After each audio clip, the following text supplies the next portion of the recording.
everyone, it's Sherry with Squatchable, and today we're up at Lake Arthur, which is towards the northern end of Auburn. Might even be in another town. I think it might be the border of one, just kind of over that way. We were looking at this area because there's a report here in 2007 about a family seeing a Bigfoot with footprints out here.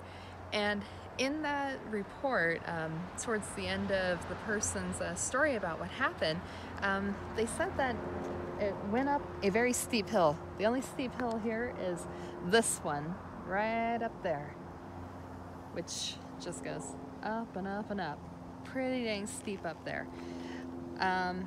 This report number is 21808 from the BFRO. It was a Class B sighting, according to them. So we're gonna go ahead and take a look around here. One thing that I'm noticing straight off the bat is that this lake is bordered by I-80 freeway on that side immediately, and then there's a pretty busy road right here. It is a Sunday. I'm not sure if it's this busy during the weekdays or at night, but it's a Sunday afternoon and it's pretty dang busy. So it should be, I don't know, it's one that makes it a little bit questionable, but then again though, the report was at 7:30 at night, and if you look up that hill, you're not seeing any houses up there. There are houses to the right, and there are houses to the left, and like I said, the freeway's on the other side. So yeah, we'll go ahead and take a quick look around and see what's going on.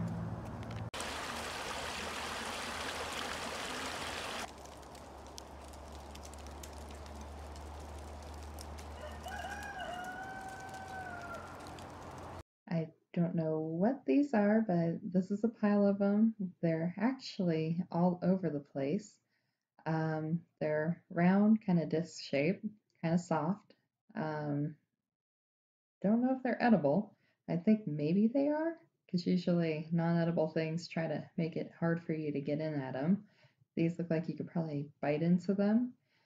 I'm not sure if wildlife are eating these. Maybe the story for maybe the Bigfoot report, the creatures down here wanting to consume these. I mean, they are odd and they are everywhere.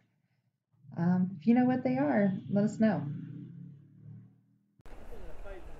So we got a gigantic roo here. I mean, this guy is glorious. Look at him, he's bearded. He's got a nice walnut comb on him. My goodness. And look at those legs. What a beauty.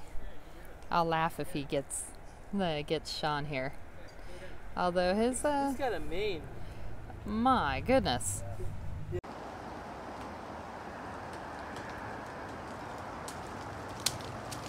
What the heck is up there?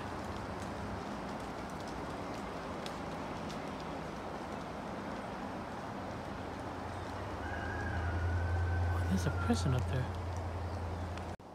Is there someone on that tree up there? Yeah. Okay, that explains the crashing sounds we've been hearing. Looks like he's been cutting out some branches, maybe. I thought it was a bear at first because I was right directly underneath that tree. Were you planning on chasing that bear too? I was planning on chasing a Bigfoot. But, so, see, he's coming down. So I saw a rope. He's got, oh, see that?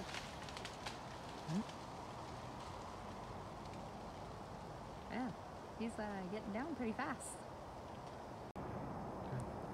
So while we were out here investigating this report, Sean was walking around and he started hearing some noises, and he heard it coming from a tree nearby. And he was looking around, he was thinking that maybe a bear or something had climbed the tree. But as he looked further, he noticed that there was a rope swinging. And I had noticed over from the parking lot that there was a person up in the tree, but Sean was too far away for me to holler that out to him. So we had an opportunity to talk to him. His name is Carter Kendall, and we'll share a little bit of his story here. is 60 bucks a piece. But here I think about, I'd rather spend more money. What's your life worth? Yeah, dude, I've seen some weird. It's a hard job. It's nothing to mess around. Those times, and I've freaked out mentally, and it's okay to come down and say, hey, I'm not doing this. I've passed many. Just the other day, I was past one because I was like, no, I'm good. Not yet. Not feeling it. So it. Yeah. You know, Yeah. and it's the respect too. People's like, oh, it's how easy. I'm not really a nature freak. I'm not really a tree hugger. But once you gotta have major respect behind these trees. Seriously. Sometimes they're like, I don't really talk to it, but it's like, oh, thank you. Just stuff like that. But Yeah, thanks for not breaking on me. Yeah. there's been times. What do you use the knife for? It's just a handsaw. Oh, it's just a handsaw. So instead of whipping your chainsaw out, you can just nick and hit it. Mm. That's just a replacement. Not replacement. That's just a sub because my other one, I lost it somewhere else. I need to buy another one, so I'm using that for the time being. But I just don't want to spend the money right now. Yeah. So I'm just Yeah. using it. Yeah, it's hard times for PG&E right now. Well, and anybody that's employed by PG&E Yeah. or services or contracted by PG&E. That's the word I was looking for. Contract, yeah. Yeah. $1,500 for this saddle. I love it. I enjoy it. That's I'm trying to get my license, hopefully this year. My Arbison license and my line certification. Line certification is saying that instead of being 10 feet, you can be 2.5. Okay.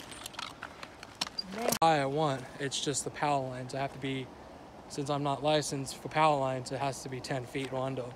Oh. Now with a license, you could be 2.5 feet. It's not the height, it's not that. It's just what you feel comfortable with. And I tell many people, especially new guys, because I've always been I'm not even that. I'm only maybe 2, 4, 5 years maybe, and there's tons of like, I've seen young people, oh, I can do this.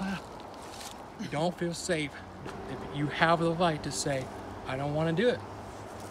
Yeah. Who's going to file me? There's plenty of jobs. So it all depends how you feel. Right now, I'm not good at being when you're like way out here. I like to be hella close.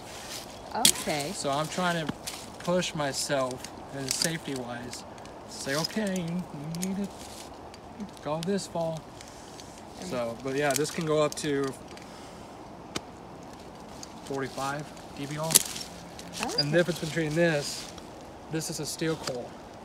So you can't cut it. The chainsaw can't cut it. You can, but it'll mess Teeth. up the saw more than this. Okay. And then you got a non-steel core, which that is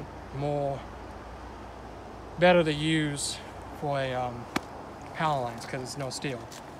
Okay. Because I've seen pictures when electricity jumps 5 feet, 10 feet. So that's why. You don't want to be close better with it. because when you flip it, it's way better than this. This alone was $300. Oh my goodness. This alone was $70. Wow. That alone was $70. This was $60. Yeah. But for safety, it's worth it. Yeah, I enjoy it, but this is what I was saying. This is your descent Okay. line, and then you have your Blake's hitch. Pretty much Blake's hitch. You can give all the stress you want, but it's not going to go anywhere unless you push down these two. They don't go. Oh my goodness. Okay. That's So really good. you can be on there all screwing around. It's not going to go anywhere. But once you push these two, it's all gummed up. That's why. I'm just saying. Oh. People are like, oh, it's not that dangerous. There's only a certain population that do crab fishing. Yeah. It's dangerous, but logging is one of the dangerous things. I put a story, I didn't see it, thank God. Somebody had the descent line in the tree.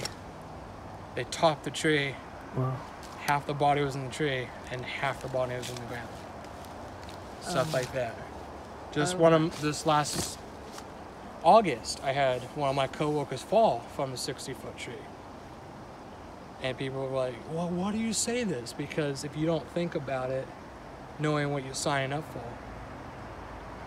I don't think about it often, but every day I'm like, okay, this is what I want to do. Those times I'm like, screw it, I'm done. I don't want to do this. I've seen too many shitstorms, I've seen too many accidents. But you gotta get past that. You gotta say, okay, this is what I'm gonna do, safety-wise. I love it. I get it. I've been in snow, rain, sleet, windy. That's not fun when the tree's going back like this. That sucks. Well, and if somebody has either like just a general arborist business, would you, or if it's like more of a forestry service thing, are you open to all kinds of jobs for climbing up the trees? It depends what the job is. Typically, if it's cal file or clear cut, the reason why we had climbers is because PG&E has to have a line for safety wise. But if it's 10 feet away and you got an open spot, you don't have to have a climber. You just drop it right there. Okay. So it all depends on the job. There'll be times that we don't have climbers at all. We just let it fall. So literally, it all depends on the job. I can't just say. But you oaks, you got your pines, you got your. It all depends. I wanted to say thank you to Carter Kendall for giving us all that information about climbing trees, and also for you guys, so that way you know, we focused on him quite a bit because when we were talking with him, we found out that he was working for a company that was contracted with PG&E, but for some reason he was no longer getting paid and he was eventually laid off. So if you guys have any tips, advice, know of any leads for this guy, I mean, he loves his job. He was happy to sit there and just talk about it. It's his passion. And he wants to grow more and get his degree, or not his degree, but his license that he needs and his certifications that he needs to go even further within this career.